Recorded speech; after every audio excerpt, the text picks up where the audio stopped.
Hello, ladies and gentlemen. Welcome to Cycle 1.5 CPD, the recording process.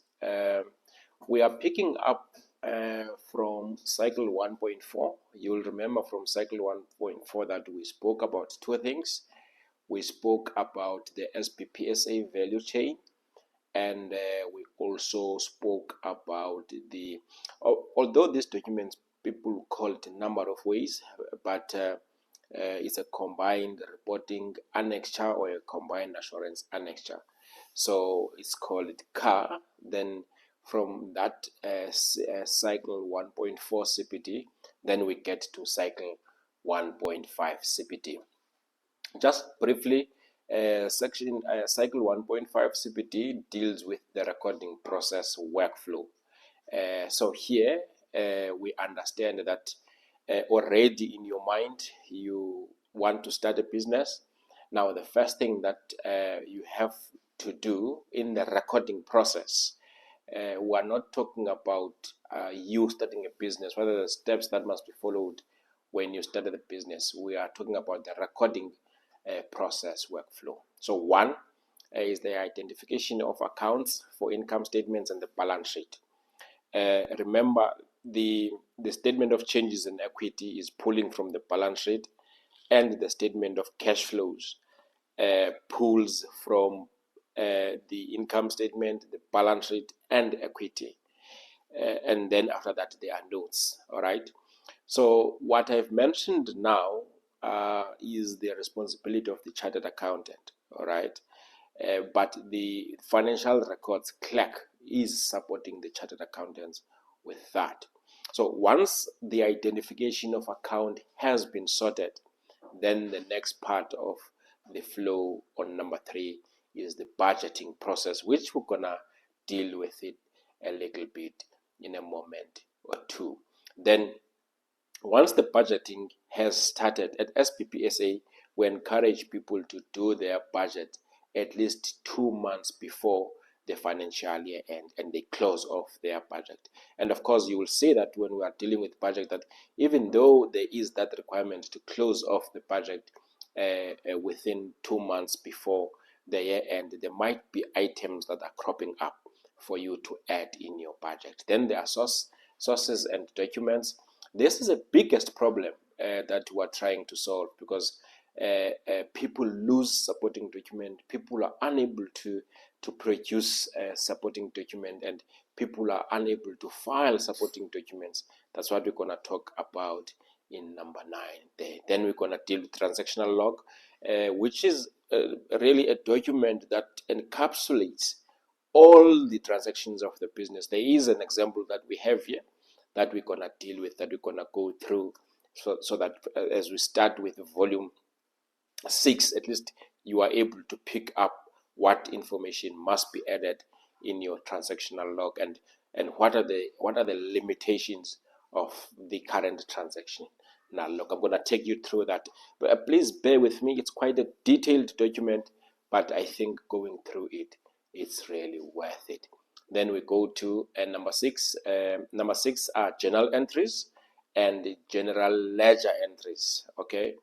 So what happens is that once you've got your supporting documents, you feed that information to your transactional logs. Then from your transactional logs, the information then must be able to create journal entries in the general ledger. Once the general ledger is account B has been completed, whether we're journalizing a nominal section account or a balance sheet section account, then the balances there must feed then the management accounts and the trial balance and the budget by actuals. Okay, we're going to deal with that budget by actuals. Then in volume in cycle CPD, in cycle 1.6 CPD, we're going to deal with financial statements.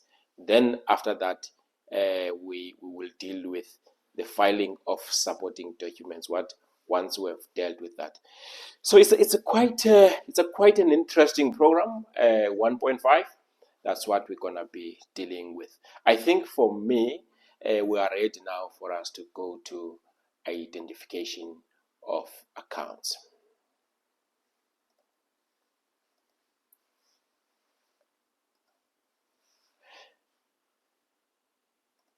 Now with this one, so here is our identification of accounts.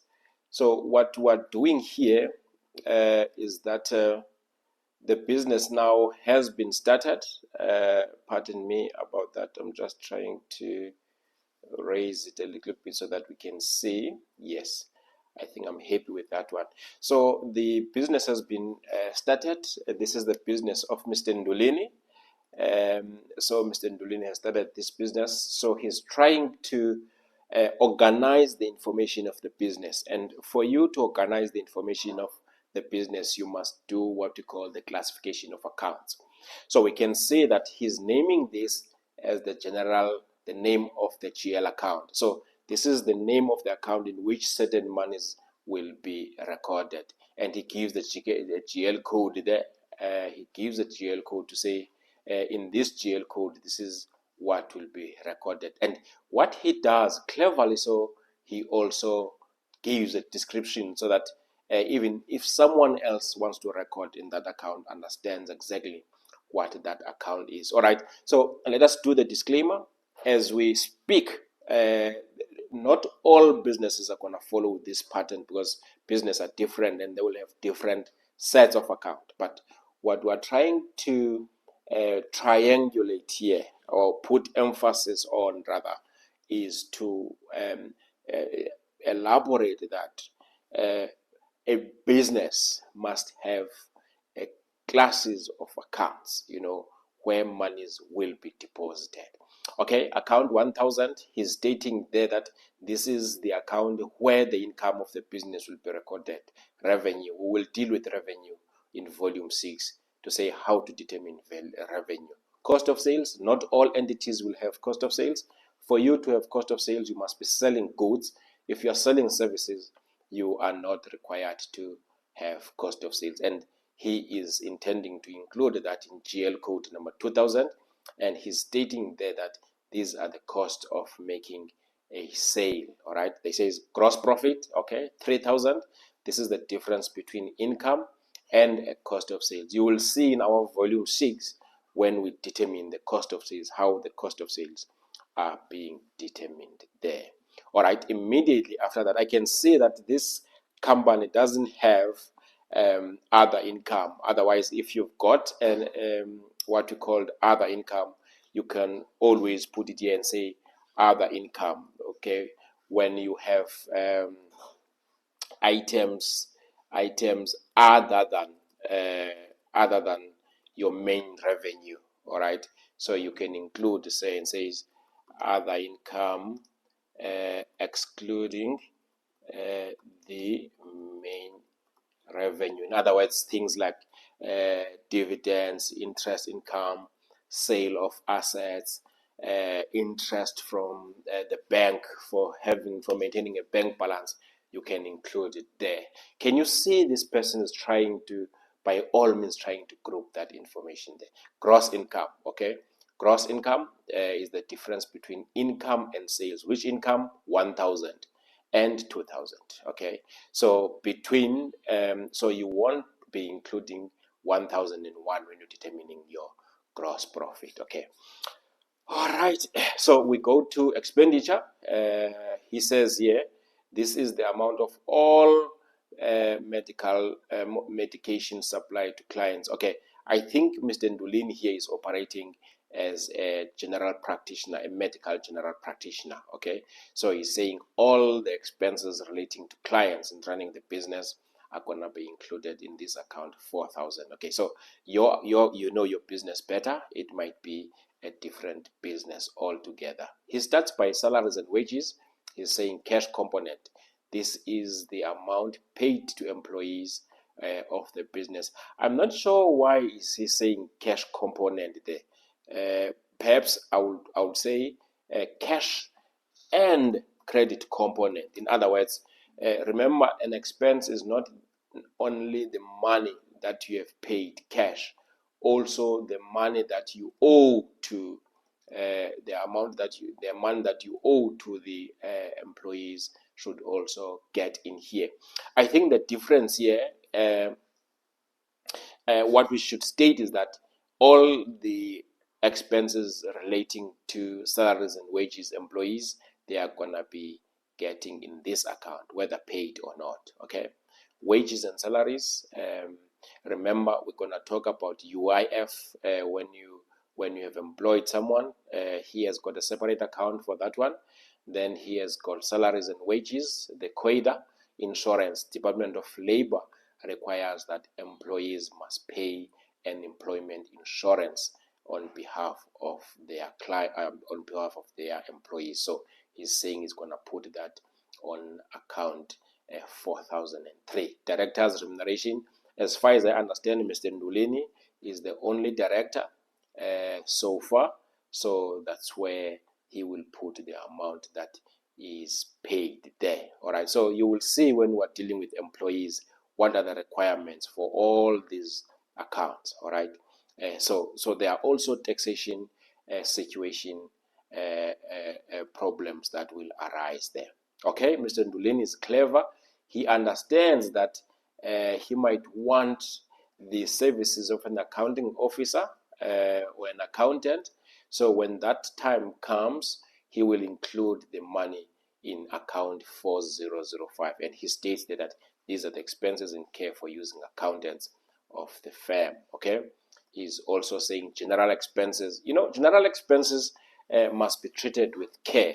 Okay, normally general expenses are very small amounts which cannot be allocated with accuracy. All right, but what we have seen in practice that you find that general expenses are so big that they don't qualify as general expenses. So let us take care of that one.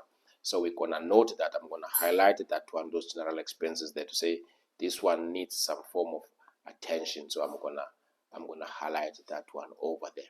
Okay, directors' expenses are for fee reimbursement from incurring business expenses, or in other words, when the director is using his money to pay for directors' expenses. I'm not sure if this is really right, because that can certainly be treated as a loan, but we'll deal with it when the time has come. All right, because I don't think we should put it as directors' expenses when the director has not declared how much he has paid for us. But I think the assumption there is that at the time the director declares that this is how much I've paid for this business using my bank card, my credit card, and so forth, that amount will be included here. Another problem with this account is that when the director uses his or her card, personal card, to buy for business expenses, the immediate assumption there is that the director knows what he buys or she buys, whether she's buying electricity, whether she's buying a chair, whether she's buying papers. All right, so I doubt if this account really will serve a purpose to say directors' expenses are fees for reimbursement from business expenses. But in any case, Mr. Ndulini is an amateur to the business. I can see he's trying his utmost best to do things right. Hence, he needs an accountant to solve situations like this. Okay, cleaning material is a nice account. 4008 includes expenses for hygiene. That's what he says there. So all the expenses for hygiene will be included in account 4008. Motor vehicle expenses, well, maybe there is a car there, maybe there is not a car. But I think what I would have said there, I would say motor vehicle expenses stroke car hire.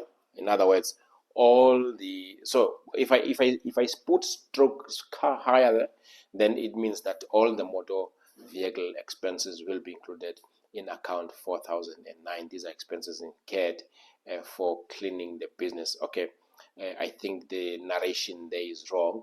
Let's just highlight it. Otherwise, we can see what he's trying to do there. And then he says rent. This is the amount incurred for occupying the premises of the business. But I want to check quickly, is there any other rent here? All right, because what I want to do now, I can say that there is only one rent. Perhaps I must mention to you that sometimes there is also a photocopier machine that is rented, and there are sometimes telephones that are rented. the telephone hardware and all those things. So he must be specific there. But the fact that are not here, maybe here he is planning to buy them cash. I don't know. Computer expenses, very good, because he understands that there will be a computer in his business that will be there. But we must be careful.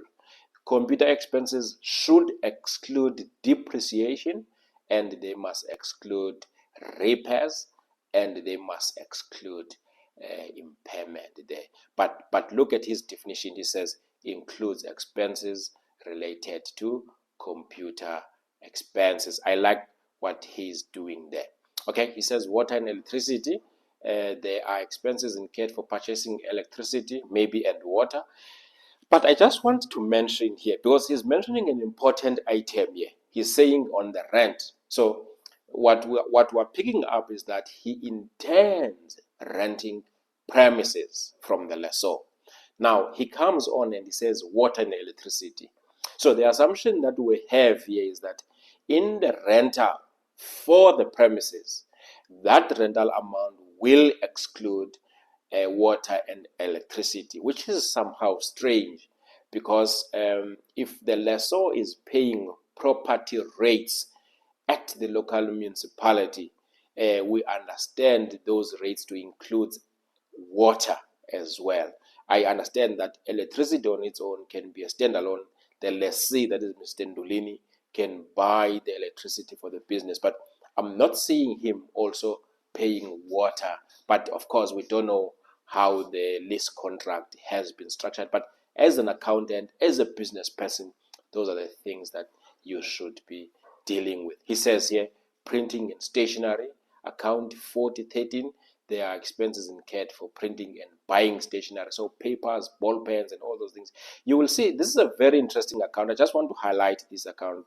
This is a very interesting account. Why so? This is very interesting, especially when you buy. Let's say you've got a year end of 31st December, but you buy a lot of stock during November, and you classify that stock, that stationary stock, as printing and stationery. But on the 1st of January next year, that information, in fact, as at 31st December, that information, that stock is still available at your premises. All right. As you close down for Christmas, the information is there. The papers are not used. So what we are saying there is that you must reclassify that printing and materials as consumables, which is going to be a current assets. Very nice. I like what Mr. Ndulini is doing here. This guy is determined to have a working business. Look what he says. He says telephone bill. I'm going to include that in 14. These are expenses in care on telephone costs. I like that. Painting, okay, that becomes tricky now, all right, because this guy is leasing some premises somewhere, but is also thinking of painting. Is this not the responsibility of the landlord? We will deal with that one. We will see how he treats those expenses, because we've already made a disclaimer to say we don't know what is on the lease agreement. Bank charge is very tricky. People normally ignore this transaction. Otherwise, it's a very nice exercise to deal with bank charges there. He says it's going to include those on account 4016. Consulting fee. I suppose that he says this includes cost of other specialists. Remember, this guy is a doctor as far as I see it here. And I think those consulting fees, it's when he's trying to consult from the specialist about a particular problem. Depreciation and impairment. These are depreciation expenses. He will include that on 1418. So depreciation and impairments relate to assets. I just want to mention something there. I really don't like this way of putting it, because depreciation is determined differently as opposed to impairments. For me, I would have encouraged Mr. Ndulini to include impairments separately, because they require a separate attention there. All right. So that the information he wants to have it accurate, it's not impaired. All right. Traveling costs, travel locally. He says this includes funds spent traveling for business purposes, I think locally, although I don't see travel internationally. maybe this guy does not want to travel. But if he's stating that travel locally, I would have expected him to also include travel international. You see, these are the things that we think about when we are dealing with business costs. Staff uniform is a doctor. Maybe he needs to buy uniform for himself. He needs to buy uniform for the cleaners. He needs to buy uniform for the receptionist and other staff members, the nurses and all those things. This guy is quite determined to do this business right. I like it. Security costs, there are security there. Oh, he says cost of guards on operational sites. Okay, whether he's going to employ these guards or he's going to hire them, it really doesn't matter. But he plans to put these costs on 4021. Petrol and garage expenses. I wonder if he's saying on 4019 traveling costs. All right, then on 4022 he says petrol and garage expenses. Let us find out what he says there.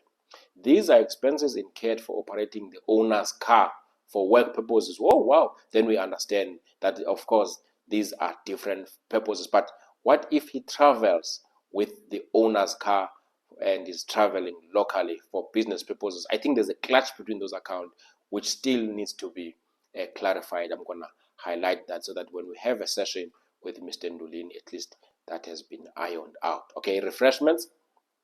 These are expenses incurred for refreshments and entertainment, maybe when he goes to eat lunch at one of these big restaurants, and maybe when he buys his staff lunch from one of these franchises which deliver to the operations of the business. So that amount he is gonna include it here. But what I did not see here is staff welfare. I think staff welfare is also outstanding here. Finance costs, he wants to include all the costs of borrowing money. He intends to borrow money at some point. Okay, he says at 5,000 is the difference between income and expenses, but before tax. I think he forgot to mention that. Then taxation calculates a tax using a specified legislation. This guy is intelligent because he understands that there is no one formula to calculate taxation. It depends on the circumstances. I like that. So all that amount is going to be included in this account. All right. Then he says profit for the year records the difference between 4,000 and 5,000. Okay. Let me see. 4,000 and 5,000. Oh, I see. I think minus 6,000. Then it's gonna be his profit for the time. So I think now that is the identification of accounts, which I like so much what he is doing there. I just want to go back now and see here we've dealt with identification of accounts. We've seen what Mr. Ndulini has done, and of course you will see when we're going further with our studies how we deal with 1.4 and together with cycle 1.5.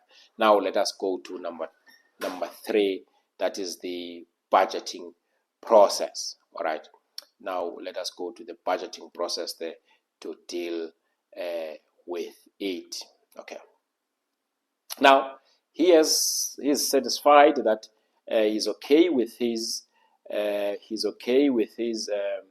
set of accounts. He is ready now to budget. Now in his budget, what he wants to do,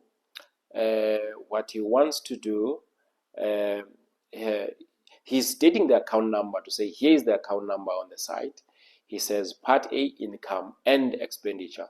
So in this part he's gonna be dealing with the income statement. All right, and already we can see that here he's starting with March, so it means that his year end is 28 February each year. Let us check it out to say is the year end February each year. There it is. So it's February. So he understands his accounting period there. Okay, but look what he does now.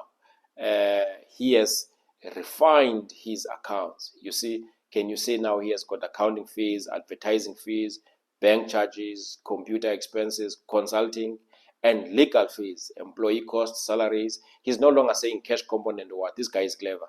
Employee costs, COIDA, we already know what that account is, UIF, SDL, Of course, we didn't have STKL on the identification. So whatever account that is here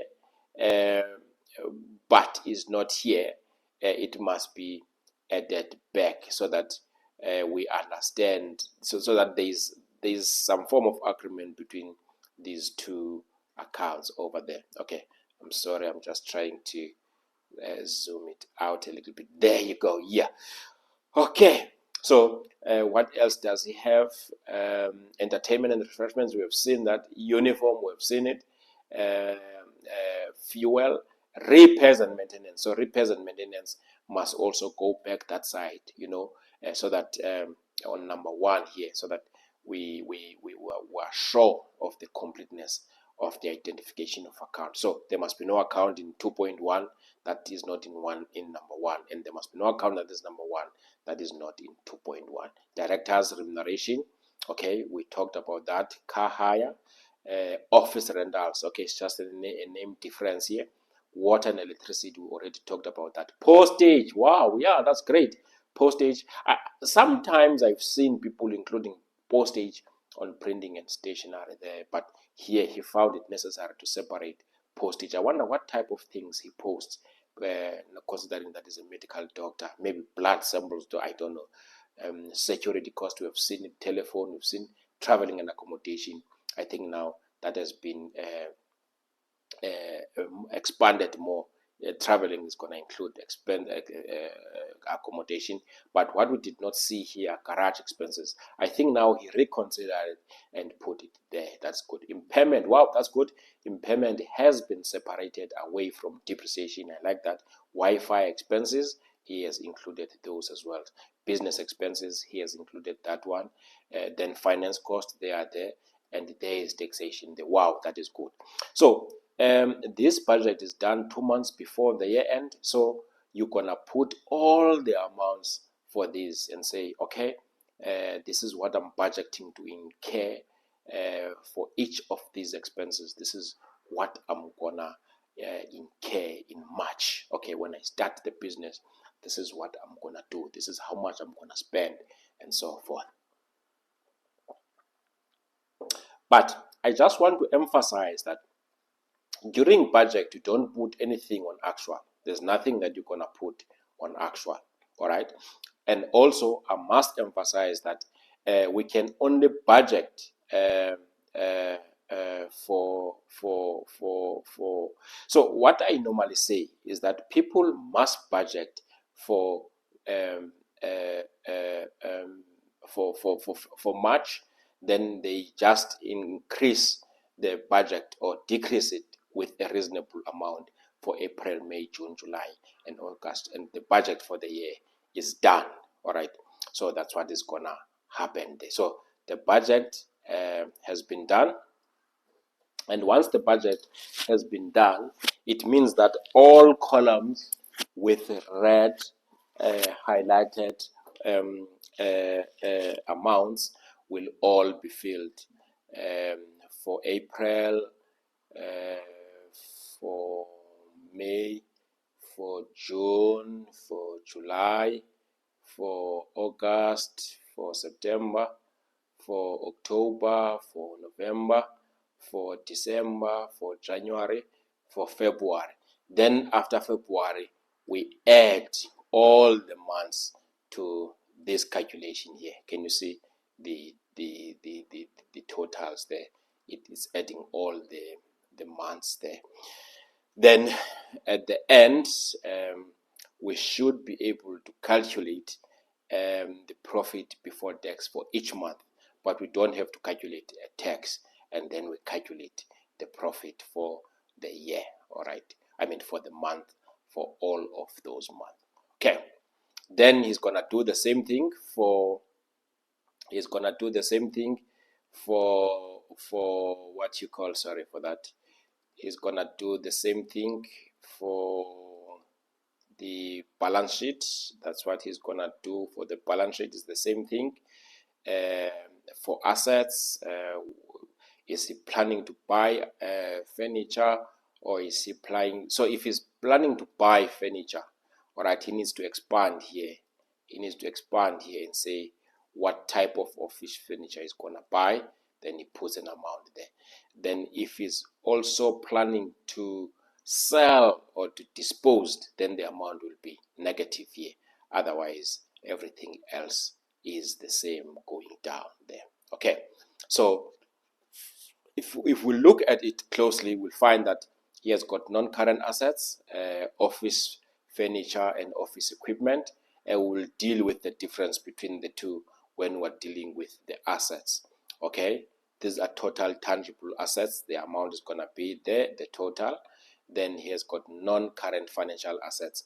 When a director takes a loan from the company, we need to be careful with this one, because sometimes we need to check on the memorandum of incorporation to say, does the business allow for the director to take a loan from it? All right, because if a director is taking a loan from a business from which its own MOU doesn't allow, then that is a problem. That is a breach of the law. Then we've got total financial assets there. Then we've got current and non-current intangible assets like the internal generated goodwill for having a good name around your business peers there. Then you've got current assets, which is there might be other current assets that are not there. We already talked about consumables, VAT refund. Maybe this guy can see that he's gonna register as a VAT vendor and he's gonna have some refunds there.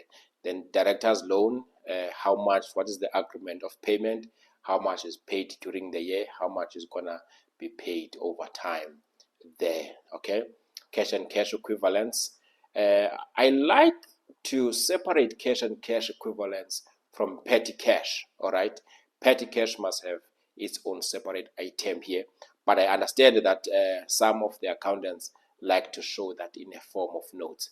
I don't like that. I want petty cash to come straightforward here. Trade and other receivables. This guy is gonna also sell on credit, or perhaps intentionally or incidentally, but he wants to have an account for that one. Total equity, share capital. Okay, we're gonna talk about that when we deal with volume 6. Other comprehensive income. So this other comprehensive income here is an amount that is coming from here. Okay, this amount, profit after tax, is also called other comprehensive income. So it's gonna come here on a monthly basis. Retained income is the total of all previous comprehensive income or comprehensive losses. Remember, it's not always the case that it's going to be profit here. It can be a loss. It can be a loss before finance cost.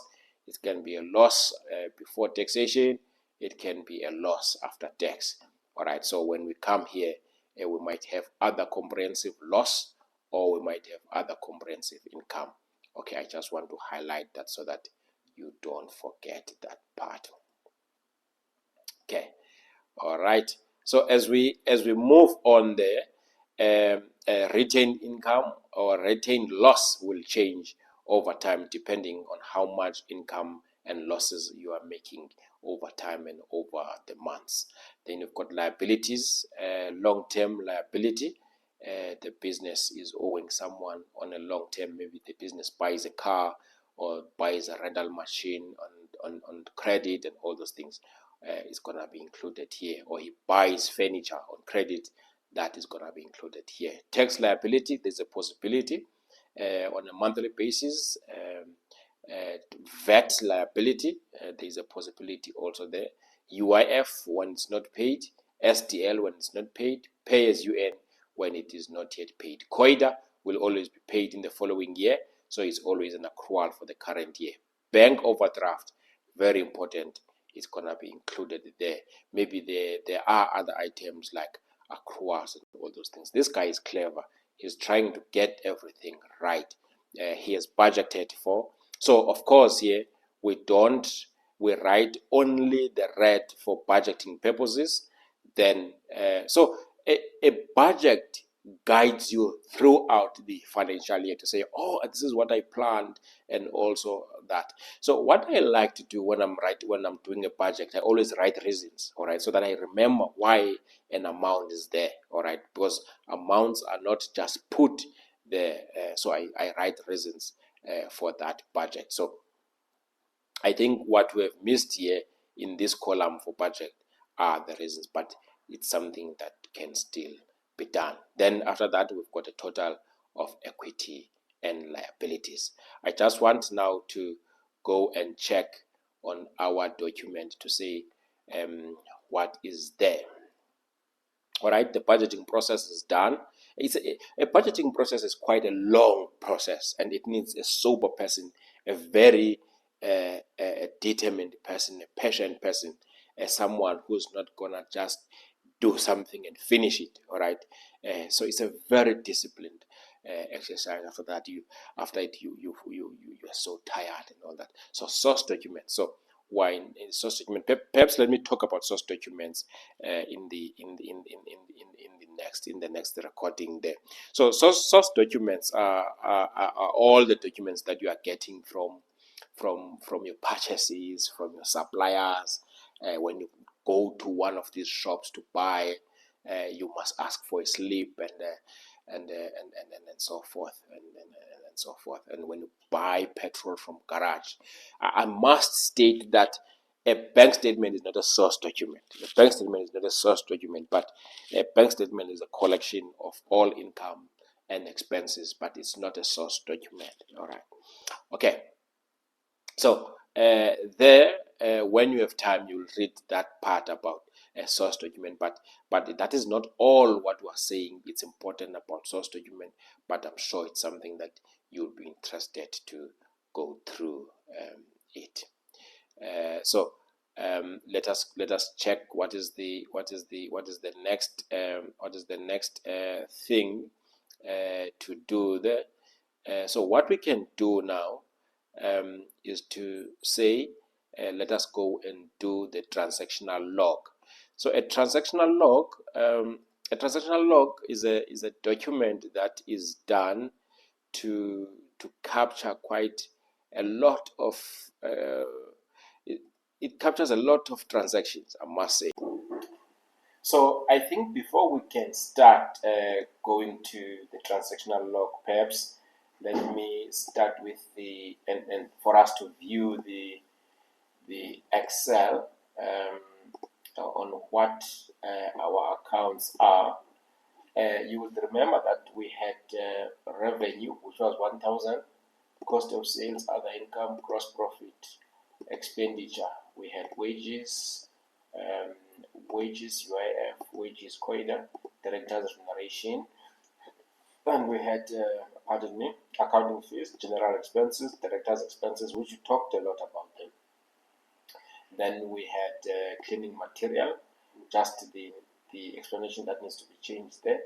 Then we had motor vehicle expenses, car hire, rent, office rent, computer equipment, computer expenses rather, water and electricity, printing and stationery, telephone bill, painting, bank charges, consulting fees, depreciation, impairments, travel local, staff uniform, security cost, petrol, refreshments, okay, finance cost and taxation. So these are the expenses that we had at the time. So we just need to see if we're gonna find these expenses now when we're dealing with the transactional log. Okay, here is the transactional log in front of us. The transactional log, of course, is for Mr. Ndulini. So what is the transaction log for? The transaction log for is to record the transactions that have taken place during the month. Well, I prefer that the transactional log is updated on a daily basis, but of course, the depending on the staff capacity and the resources that are available, the transactional log may be updated more frequent than that. Okay.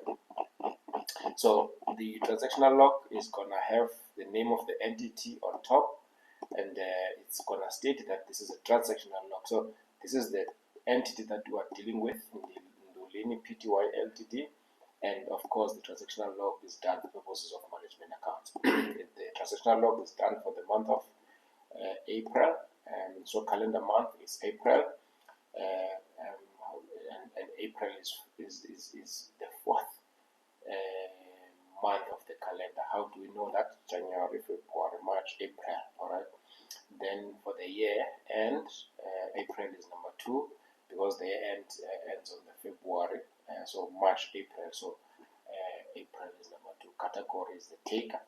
We are working on the assumption that Mr. Ndolini is a medical doctor, and we understand that medical doctors are paid based on what medical aids have prescribed to be the price of the items that they are selling, including consultation. So the category is the price taker.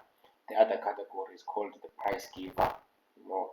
Any entity that is giving the price is called a price giver. Then a type of entity, public company, no, that cannot be a public company because it ends with the words Pty Ltd. So a mistake has happened there. It should be a private company. IT code 2344, that you will get it when you are doing income tax. Number of shareholders 1. Number of directors 1. Of course, we are not sure whether in this entity the number of directors are also the number of shareholders. In other words, we are not sure whether Mr. Ndolini is the shareholder or Mr. Is also a director, or the director is someone else. We don't know that. All right. Okay, then we have number of employees. Number of employees before we started this transactional log. In other words, on the 31st of March, there were 9 employees. But at the end of the month in which this transactional log was done, there were only 3 employees. So the number of employees that have left is 6. Okay, so of course this is part of management accounts, just an unnecessary repetition there. So the transactional log is for the period 1 March 2023 perhaps to February 2024, or suppose. All right, then we'll state here the bank account. Okay, so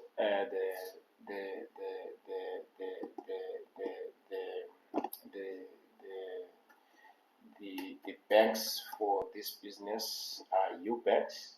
They are using UBank, and the financial year end is 2024. That is the financial year end that we are busy with. Okay, on the far right hand side, we've got the registration types. So here we should write the common registration number.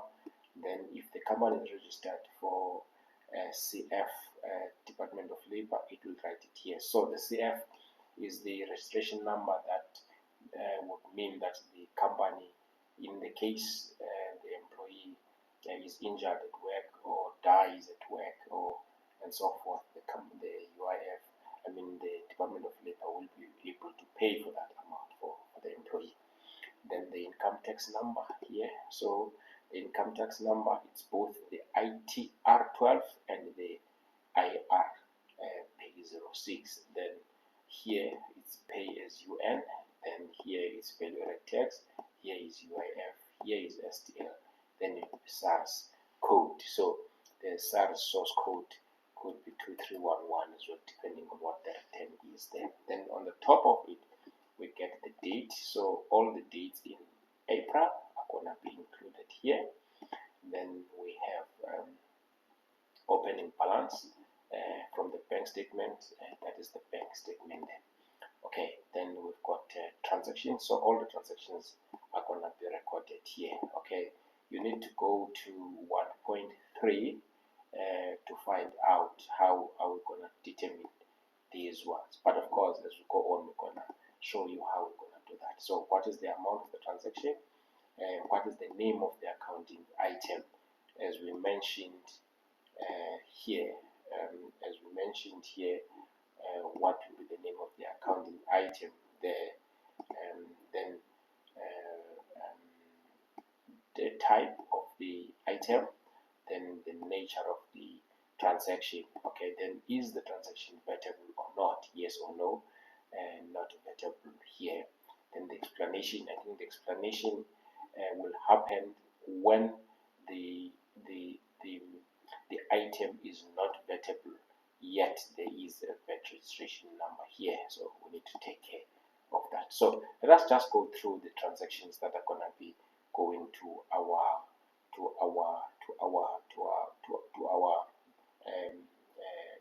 budget, the what you call the actual part of the budget. Internal transfer, 7,000 rand revenue. Is this revenue of an IB transfer?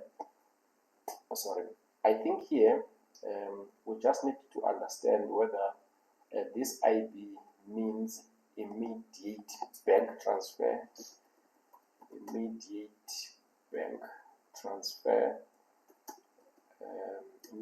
bank transfer, or internal bank transfer. Okay, because if it's an immediate bank transfer, it means that the amount was paid using a faster payment. Okay, but if it's an internal transfer, it means that the amount is not coming from the customer, but it's just an amount that is moved from one account of the entity to another account. So if we're gonna say that we're doing volume 6 when we're doing cash management. So what normally happens is that a customer pays SPPSA 57,000 rand, and SPPSA moves that 7. So when that happens, when that 57,000 rand comes, maybe we can recognize a sale there. Okay, and we're gonna talk a lot about that. Maybe we can recognize a sale from that 57,000 rand. Then we move that 57,000 rand to another account within the account. So what is left here is 50,000 rand.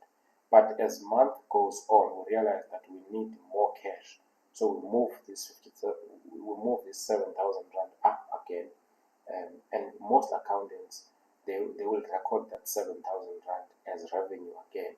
So if they are doing that, it means that they have overstated revenue by 7,000 rand. Okay, so you will see in the final books of account that they've got 64,000 rand, which is wrong. Okay, so there is a purchase there of 7,200. It's an expense. Okay, and it's cash. Even this revenue was paid cash. So, but they didn't tell us here what type of an expense this is. Okay, so that one is blank. We're not told what type of an expense that one. Okay, revenue is income. It's also cash. Okay, can I just go through here? It looks like everything is cash here in this entity. So when we go to volume 6, I want you to keep note of this transactional log, and as we go through volume 6, I want you to tell me what is it in this transactional log is wrong, okay, or is right. Okay, so we already have revenue. We've got an expense that has not been stated there. We know that there's an expense that has not been stated. Okay, we've got revenue from a creditor. So I don't understand. So there must be something wrong here. And maybe it's a credit transfer. I think it's a credit transfer. It cannot be creditor transfer, because you cannot have a revenue and a credit transfer. It's not possible. All right. Unless it was an expense, we're gonna say we're paying a creditor. All right. So it's also cash there. Okay.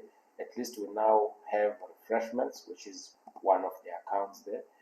Look here. Okay, it does state when it's an immediate payment. Okay, so it could well mean that this one here, this IP that was here, is in fact an internal bank transfer, and it's not revenue. Okay, so can you see now why is it important to have an interview with the small business practitioner to explain the amounts that are happening in the business?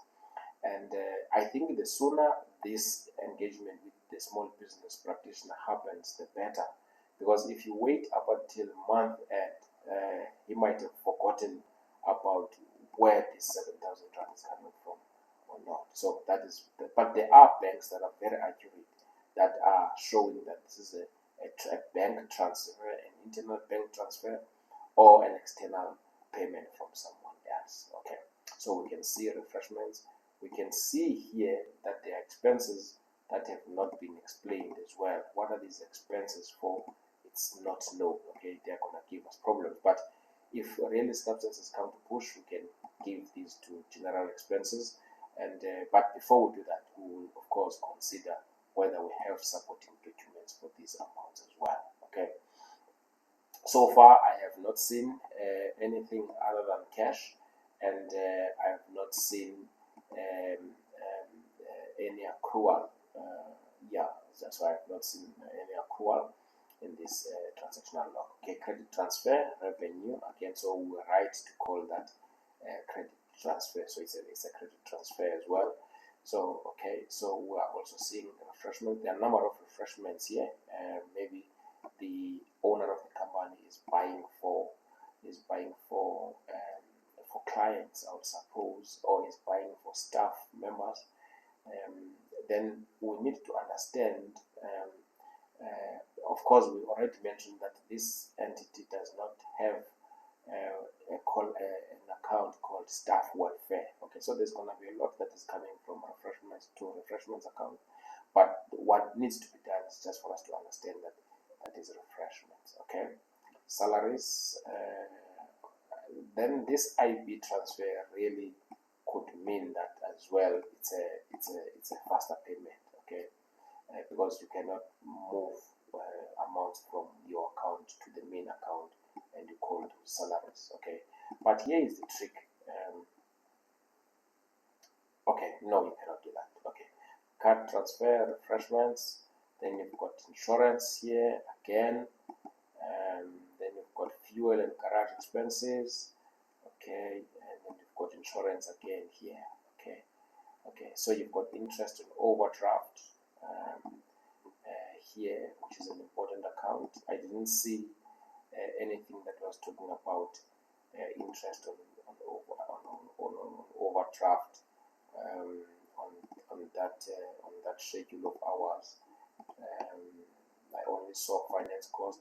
Can it be that in the finance cost they are also going to include interest on overdraft? If that is the case, I think that should just be well explained. I don't think there's something wrong over there if they are doing that. Okay, then we can see insurance again. It should be stated here. It's not stated again that this is insurance, and we can see that there is a reversal of a salary. Maybe someone was paid twice. You'll be lucky if you can get that 4,500 rand back. Then you've got refreshments again. Okay, so what we're gonna do now, the accountant has captured, the financial records clerk has captured the transactions possible from the bank statements. There are other sources in which we should find the transactions. Then we populate this transaction list. What we are not picking up here, there's a lot that is missing. Then once the transactions have all been captured from here, then we're gonna verify this information with the business owner, and of course there is this requirement here that says where there is a regulation that is not registered for, the small business practitioner must provide reasons. Okay, where the entity is regulated and it's not registered, then where the entity is regulated yet not registered for, the small business practitioner must provide reasons there. So company registration number, I suppose it's there and it will be written here and there will be no reason. Okay, then it says labor CF. Has the entity been registered? Labor CF. It looks like it's not registered here. Then there is a reason that must be given here. All right. Then this has to cross-reference with the CAR, that is the combined reporting annexure. Income tax registration number, yes, it is here. Then registration number will be here. Then there will be no reason here. Pay as you earn, yes, it has been registered. The registration number will be here. Then there will be no reason here. Value added tax, yes, it has been registered for. The registration number will be here. Then there will be no reason here. All right. Then what we also see here is that there is a UIF number because it has been registered for UIF. Then there will be registration number here. Then there will be no reason here again. All right. Then STL, it is registered for STL, and there is a registration number here, and there will be no reason for that because it has been registered for. So I think now what is outstanding for us is to go through the critical compliance point. They say the accountant must first test and ascertain that the entity is eligible for registration, for instance, for labor and for only for labor or anything that is not registered for here. The result of point one must have been discussed with the appointed chartered accountant. So it means that here the financial records clerk, I think the financial records clerk, must first test and ascertain that the entity is registered for. The entity is eligible for registration. Then the results of point one must have been discussed with the appointed chartered accountant. In other words, once the financial records clerk sees that the company should have been registered for income tax but has not been registered for income tax, he must discuss all the no's here with the appointed chartered accountant. Okay, the client must have been notified about the requirement to register. Then the chartered accountant must notify the client that you should have registered because of this and this and this and this. Why are you not registering, and compare that with the reasons here. Okay, the client must have been notified about the consequences of not registering as well. All right, and that information must be documented that the chartered accountant has done that. Okay, reasons must also be asked. Reasons must be asked to furnish or requested on the transaction date. Okay, when we do the transaction date, it's when these reasons are also done. But at any moment, I feel like you can always tell the small business practitioner that they are these 5 critical points of the transactional log. Then the transactional log was prepared by Mr. Tando Mbambo, the financial records clerk, on the 3rd of May 2024. Because remember, this is a transactional log for 2024 April. So he waited up until the financial year and the month ended. Then after all the information was available, then he prepared it. I would suppose that this is a finishing date. Otherwise, if it was me, a chartered accountant in this, I would request that it must be prepared on a day-to-day basis so that there is no information that is lost, and also to keep track of daily activities. It was reviewed by same day. Okay, here is the authorization and declaration. He says the I, Velelo Maxwell Ndulini, with a South African ID number, confirm that the above work was prepared with my understanding. In other words, he knows and understands what has happened. Each item was verified with me, and the explanations I provided are accurate, complete, and exist to the best of my knowledge. I did not lie when I was giving information here. Everything that I've mentioned here is true, all right? But me and you can agree that the transaction log that has been done here is not correct, is not accurate, although we see what the financial records clerk wanted to do, but there is quite a number of information that has not been given in this transactional log. And me and you are going to discuss that when we're dealing with volume 6. In volume 6, that's where you're going to tell me that, this is correct, this is wrong, and so forth. I was expecting that the transaction log will include this and that. We are saying this because already we have included some of the information in our identification, and we included the accounts there. All right. At no point I see in this transaction log an effort being done to verify what from the identification of accounts has not been included here in this transactional log. Nevertheless, now we now have the actual amounts. We now have the actual amounts in this transactional log. Okay. So remember, we've already done the budget for the month of April. Now we have gotten the amounts for this month. I'm looking for the right color. So these amounts are gonna move from now here to update the actual part of the transactional log. All right, that ends there, and now we are able to go to our budget and find out what needs to be done there. But we know that after we've done the transactional log, we need to do the general entries for the month, so that we understand that at least our information balances. Okay, we put all the credits together, we put all the debits together to make sure that the information balances. Then after that, we go to the general ledger to make sure that whatever we've recorded in the general ledger, in the general journal, fits in well in the general ledger. Then these balances go and feed the trial balance here. Okay, here is the trial balance. Okay, so the trial balance is the product of the source document, the transactional log, the general entries, the general ledger.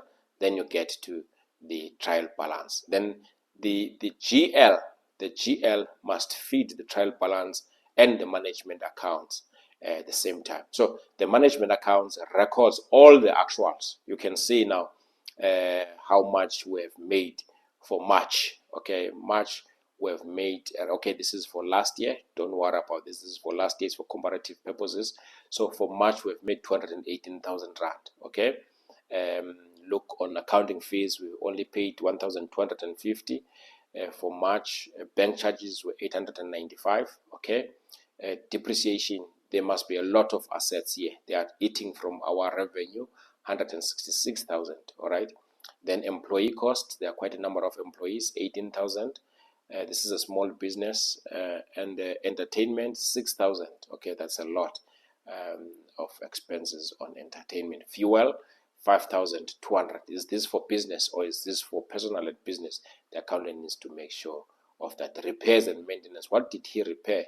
Can you say that 28,000 went to repairs? Director's remuneration, 15,000 rand, which is less than the 18,000 rand for employees. There's something wrong there. Then you've got the rental expense, which is 25,000 rand. This must be a big building that this guy is renting. Water and electricity, it's 1,069.45 cents. I wonder why there is 45 cents there if he's buying the electricity on prepaid. Postage, there was nothing. There must be zero there instead of it being left and not return anything. Printing and stationery, nothing there. Maybe he's still using the stationery for last year. I don't know. But if he does, the reversal of that stationery must have at least reflected here. Security, there was nothing, so maybe he's still in the negotiations for having security here. Telephone, 899, that is very low if you're looking on sales of 218, which I assume that they are coming from medical aid, because with medical aid, telephone is the biggest expense, because for every client you normally have to call Discovery or any of these institutions to verify if this person has got money or not. Traveling, 9,682. Also, that must be added to this 5,207. Then it's going to give total traveling. Already we can see that this guy is operating a loss of 60,000 rand. And there was taxation. The taxation is positive. It's just to anticipate that if we're having a loss throughout, it means we won't have to pay tax, and the actual loss will be 43,000. All right, but of course, if we take out all the non-cash items here, we'll find that this has a different story altogether from there. So, but you will see that when we are dealing with volume 6, how we will deal with that. Okay, these are management accounts for that period. Now that management accounts have been done, in fact, now that we have gotten our source documents, we did our transactional log, we did our journal entries, we did our ledger. This ledger is wrong. We did our trial balance, we did our management accounts. now it means that we can put something here. All right, we can put something here for the month. Okay, so what I normally say is that here, even though you budgeted at the beginning of the year, all right, so I normally include a column here which says actual to. Okay, the actual to means that you're gonna use the previous actual amount to budget for February, okay, but keeping the one you used as a budget in the previous year. You will see that when we're doing budget, because at least these two actual are gonna give you a sense of how you make your estimates for your business. They tell you exactly if you understand your business or not, and if your assumptions and your estimates have got some judgment there.